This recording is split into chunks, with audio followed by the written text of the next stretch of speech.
Marc Marquez potentially could still finish in the top 6 in this World Championship without scoring points in 8 of 18 races, which is just incredible. Well, I remind you that one of those also in Austria, where he finished 15th, was a crash.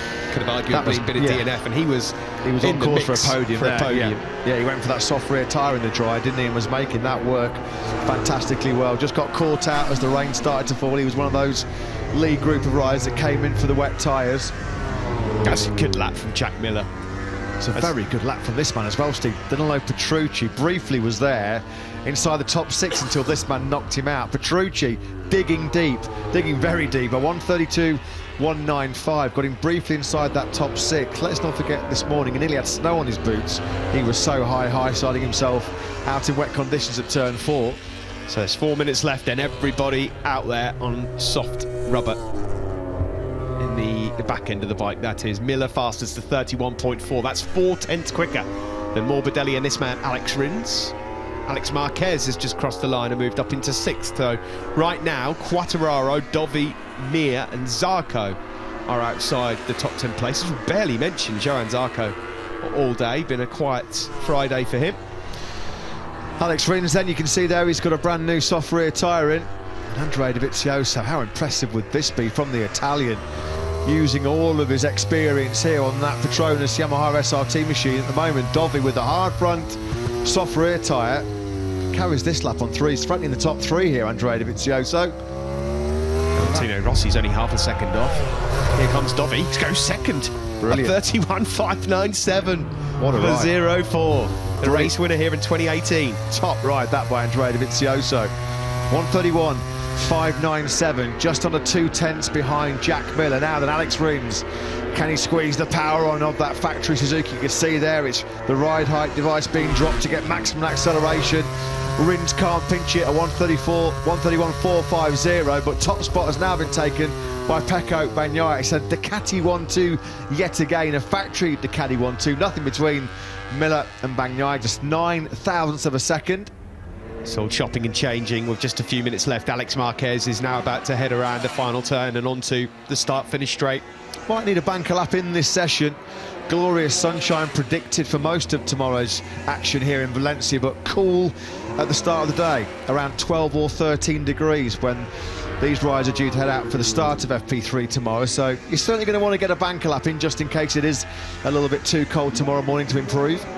Pol Espargaro, let's stay with the Repsol Honda rider because this is going to be spectacular to watch into the final corner. Is that Bagnaia just up ahead of him? It is. Bagnaia also on a good lap, so this is an excellent reference for Pol Espargaro. What a boost this would be as he exits the final turn and comes across the line. Bagnaia and Pol Espargaro going 1-2, and it's Pol who takes the 31-1.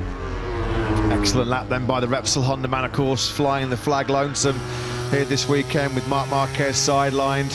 A repeat of the double vision problems that ruled him out at the end of the 2011 Moto2 World Championship campaign. Jorge Martin has just gone up into 7th place as well. So that's a provisional spot inside the top 10 for him too. Oh, Bagnaia retaliates yet again and he wrestles back top spot from Pol Espargaro. Close, a 131.134 gets him up by just under 500ths. Minute and a half left of this session. Rins then drops down to 4th. The all-time lap record around Valencia has been standing now since 2016, 5 years ago. The 5-time world champion, Jorge Lorenzo, with that one at 29.4 for JL. This one's certainly not over. Look at this. Excellent laps being registered here by this man, Jack Miller. Pol Espargaro's on a hot lap as well, likewise. Pecco Bagnaia, who already leads the way, setting himself up potentially tomorrow for what would be a sensational 6th consecutive pole position in MotoGP. No mean feat that at all. So then, here comes Thriller Miller, sliding that Michelin rear tyre over that brilliant turn 13. Hard on the brakes for this tricky downhill final corner. All neat and tidy from Miller, got the power down beautifully. Is that going to be decisive? Over the line he comes very, very shortly. It is, for the time being, a 139.27, Miller back on top. We need a super slow-mo with Pol Espargaro there heading around turn 13 because he had that Repsol Honda sideways. Fantastic stuff here in the closing stages then, an exciting end. Here is the number 44. Very happy couple of Jack Miller fans in the grandstand as well at the moment. All on Pecco Bagnaia though, still on course at the moment to take top spot away from his teammate Jack Miller. Joan Mir goes to 5th. Brad Binder's on a good lap. He's already inside the top 10, so he's lunged himself forward. He's on another good one here as well, which could lift him up into the top 5. Rins crosses the line, takes the checkered flag into 4th. And at the moment, what a scalp this would be, what a coup it would be for Andrea Dovizioso. On course as it stands right now, Pol Espargaro's gone down, and that looks like quite a big one. A lot of damage there to his Repsol Honda leathers as he was pushing to try and improve on that 1:30.939, turn 6. So it was a end of his session. Is he upset with somebody else, or I don't know where he's looking now? A few sort of arm movements. Good end to the session that for Brad Binder. Not often you see him in the top 10 at the end of day one. That's excellent. Andrea Dovizioso still on course to be top Yamaha here. Never going to save that one. It was never settled, was it? Never settled. The thing is with the conditions as well right now is that it's quite deceiving because the sun has come out, but the track temperature's still cool. But of course, it was damp early. They're improving. They're just taking little chunks away as time goes on, and that's really miffed Pol Espargaro. There aren't going to be any other improvements. Jack Miller is going to be fastest, not by much ahead of this guy, Pol Espargaro. Your thoughts, Si?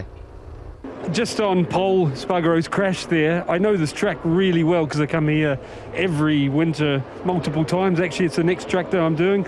That turn, because he had to overtake someone, he couldn't get fully right. And if you don't get fully right, the front has to do too much work, in other words, to stop the bike and turn it left. I think that's what caused this crash. The rider he had to overtake was on his line and he couldn't line up that entry.